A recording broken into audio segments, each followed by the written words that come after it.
ആ ശരി.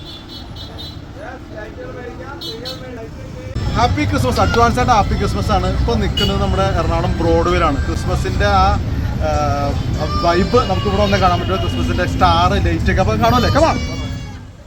ഞാൻ മേന വഴിയാണ് കയറുന്നത്. കയറിയപ്പോൾ തന്നെ നല്ല തിരക്കാട്ടോ, നടക്കാൻ പോലും പറ്റാത്ത രീതിയിലുള്ള തിരക്ക്. വണ്ടികൾ ഇതേ റിവേഴ്സൊക്കെ വരുവാണ്. അങ്ങനെ ഒരുവിധം ചാടി നടന്നപ്പോഴേക്കും തിരക്കിനൊരു കുറവില്ല.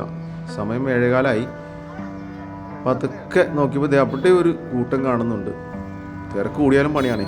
നേരെ നോക്കിയപ്പോൾ ക്ലോത്ത് ബസാർ റോഡും ഇതും ഘടിപ്പിക്കുന്ന 4 കൂടിയ ജംഗ്ഷനിലാണ് തിരക്കത്. മനുഷ്യന്മാരാണ് നിൽക്കണം, അപ്പടിയും തിരക്കാണ്. വണ്ടി ആക്കിയിട്ട് ആകെ ബ്ലോക്ക് ആയിട്ട് അങ്ങോട്ടും ഇങ്ങോട്ടും പോകാൻ പറ്റാതെ നിൽക്കുന്നു.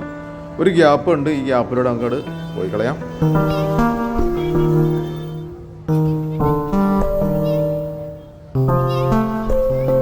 നേരത്തെയൊക്കെ ഈ ക്രിസ്മസ് സീസൺ വരുമ്പോൾ ഈ തെരുവോരങ്ങളിൽ ബ്രോഡ്വേയുടെ ഈ സ്ട്രീറ്റിലൊക്കെ കച്ചവടം ചെയ്യുന്ന കൂടുതലും മലയാളികളൊക്കെ ആയിരുന്നു.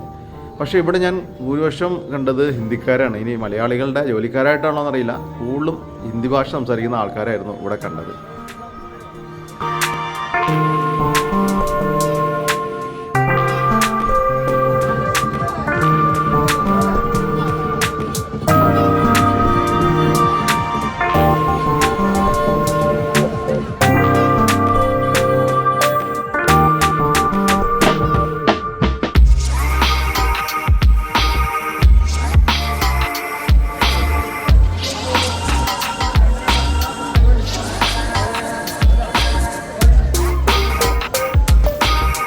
ആഹാ, ഇനിയിപ്പോൾ നടന്ന് ക്ഷീണിക്കുന്നവർക്ക് സ്വീറ്റ് കോണും കരിക്ക് ജ്യൂസും പിന്നെ പോപ്കോൺ എല്ലാം ഉണ്ട്. അങ്ങനെ കുശാലായി തിന്നുക, നടക്കുക.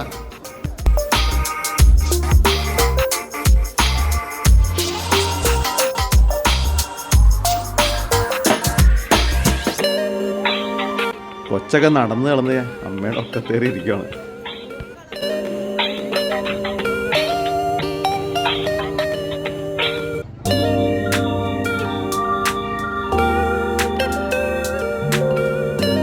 ഇനിയിപ്പോൾ മെഴുതിരെത്തിയാൻ ബുദ്ധിമുട്ടൊന്നും വേണ്ട.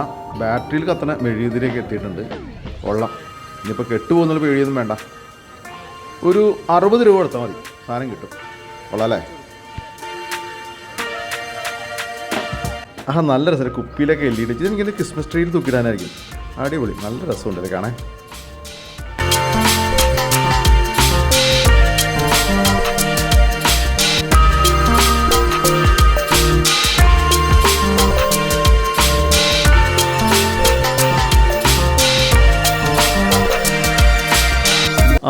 ഇനി ബ്രോഡ്വേ അല്ല, മേത്ര ബസാറിലാണ് ഏറ്റവും കൺജസ്റ്റഡ് ഉള്ള ബ്രോഡ്വേ.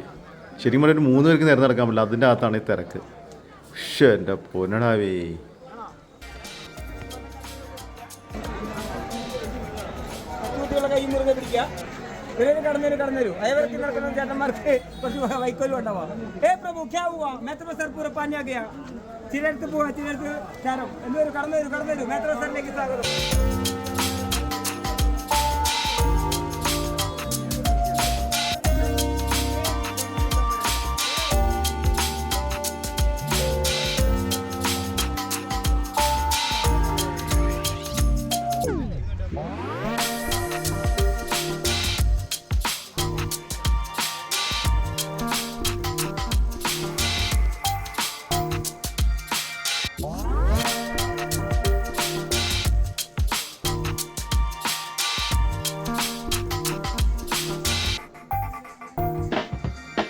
ശരിക്കും വല്ലാത്തൊരു തിരക്കാണ് കേട്ടോ. ആൾക്കാരിങ്ങനെ തിങ്ങി അനങ്ങാൻ പറ്റാത്ത രീതിയിൽ, അറിയാലോ ഒരു 3 പേർക്ക് നിരന്നു പോകാൻ പറ്റാത്ത വഴിയാണ് ഈ പറഞ്ഞ മേത്ര ബസാറ്. വല്ലാതെ തിരക്കാണ്. ഇതിൻ്റെ ഇടയിൽ ഈ കച്ചവടക്കാർക്ക് ഈ തിരക്ക് ഉപകാരപ്പെടുമോ എന്നെനിക്ക് സംശയമുണ്ട്. എന്ന് വെച്ചാൽ പലർക്കും നിന്നൊന്ന് വാങ്ങിക്കാൻ പോലും സ്ഥലമില്ല. കൂടാതെ ഈ തിരക്ക് ആസ്വദിക്കാൻ പറ്റുന്ന ആൾക്കാരോട് ഉണ്ട് എന്നാണ് എനിക്ക് തോന്നിയത്. അപ്പോൾ ഈ തിരക്കിൻ്റെ ഇടയിൽ ഈ കച്ചവടക്കാർക്ക് ഉപകാരപ്പെടുന്നു പറഞ്ഞാൽ അവിടെ സാധനങ്ങൾ വാങ്ങിക്കാനും നിന്ന് വാങ്ങിക്കാനും ചോദിക്കാനൊക്കെ ഒരുപക്ഷെ ഗ്യാപ്പില്ല. ഇത് ആഗ്രഹിച്ച് വരുന്നവരാണെങ്കിൽ ഏറ്റവും നല്ല സമയം എനിക്കൊരു പകൽ സമയങ്ങളായിരിക്കും. അവിടെ ചിലപ്പോൾ അത്ര വലിയ തിരക്കുകൾ ഉണ്ടാവില്ല. ആൾക്കാർ പലരും തിരക്കിലാകുമ്പോൾ നമുക്കിവിടെ നിന്ന് സുഖമായിട്ട് പർച്ചേസ് ചെയ്യാൻ പറ്റും. രാത്രി വന്നാൽ നമുക്ക് ഈ വൈബ് കണ്ട് ആസ്വദിക്കാം. ഈ തിരക്കും ബഹളവും ലൈറ്റൊക്കെ ഇട്ട് നല്ലൊരു രസം തന്നെയാണ്. പക്ഷേ നിങ്ങളും പർച്ചേസ് ചെയ്യാനും മറ്റുള്ള രീതിയിലൊക്കെയാണ് വന്നെങ്കിൽ തീർച്ചയായും നിങ്ങൾക്കൊരു ശ്വാസം മുട്ടിലൂടെ അനുഭവപ്പെടും. അതാണ് ഇതിൻ്റെ രസം. അപ്പോൾ ഇത് ആസ്വദിക്കുന്നവർക്ക് ഇതൊരു ഭംഗി തന്നെയാണ്. പക്ഷേ കച്ചവടക്കാർക്ക് ഇത് എത്രത്തോളം ഈ തിരക്ക് ഉപകാരപ്പെടുമെന്നാണ് എനിക്ക് മനസ്സിലാവുന്നില്ല. ഇതെല്ലൊരു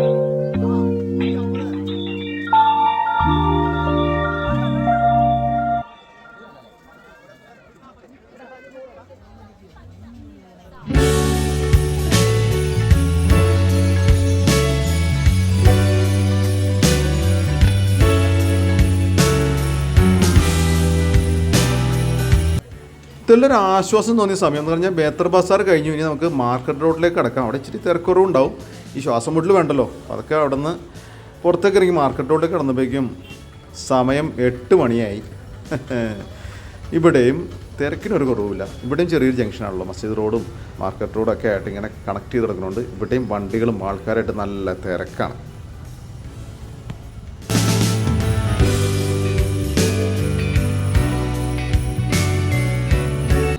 ഡാൻസ് കളിക്കണ സാന്താക്ലോസ്, പിന്നെ അതെ വലിയ ബലൂൺ, അതും ഹെലികോപ്റ്റർ ഓടിക്കുന്ന സാന്താക്ലോസ്. കൊള്ളാല്ലേ?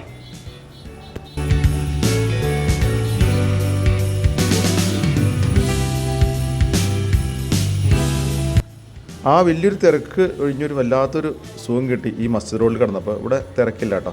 ചുറ്റും കടകളാണ്. ഇവിടെ കാര്യമായിട്ട് അത്ര ക്രിസ്മസ് ഇതില്ല. നേരത്തെ കണ്ടല്ലാതെ വേറെ ഒന്നുമില്ല. അപ്പോൾ അതൊക്കെ ഇതുവഴി നേരെ പോണത് ഇത് നമ്മുടെ ലെഫ്റ്റ് സൈഡായിട്ട് കാണുന്നുണ്ട്. ഒരു പുൽക്കൊടിൽ ഉണ്ടാക്കുന്ന ചേട്ടൻ, ഒരു ഇരുട്ടത്തൊരു ചേട്ടൻ ഇത് ഉണ്ടാക്കുന്നുണ്ട്. നമുക്ക് ചേട്ടൻ്റെ വിശേഷം ചോദിക്കാം.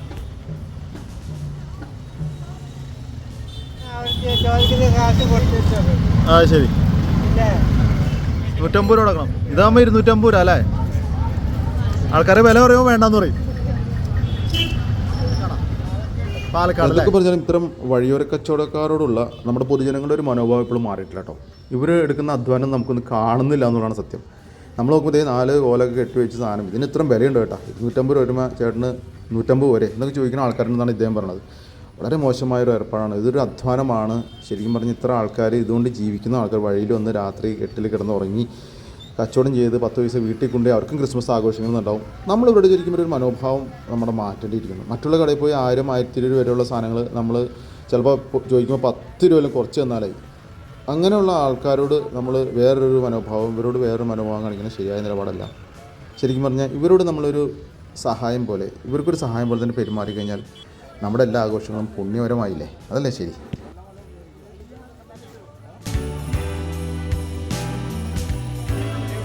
നമ്മുടെ ശ്രീധർ തിയേറ്ററിൻ്റെ സൈഡിലുള്ള ആ കൊച്ചു മാർക്കറ്റാട്ടോ.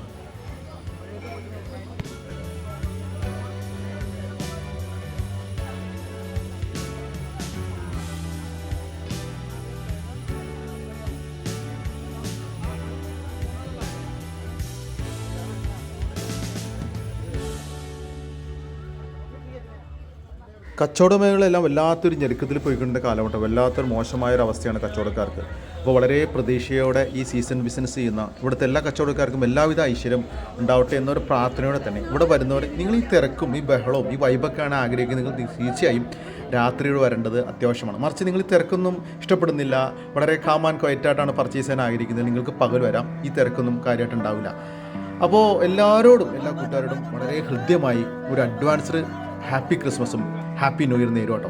അപ്പോൾ എല്ലാവർക്കും happy new year, happy Christmas.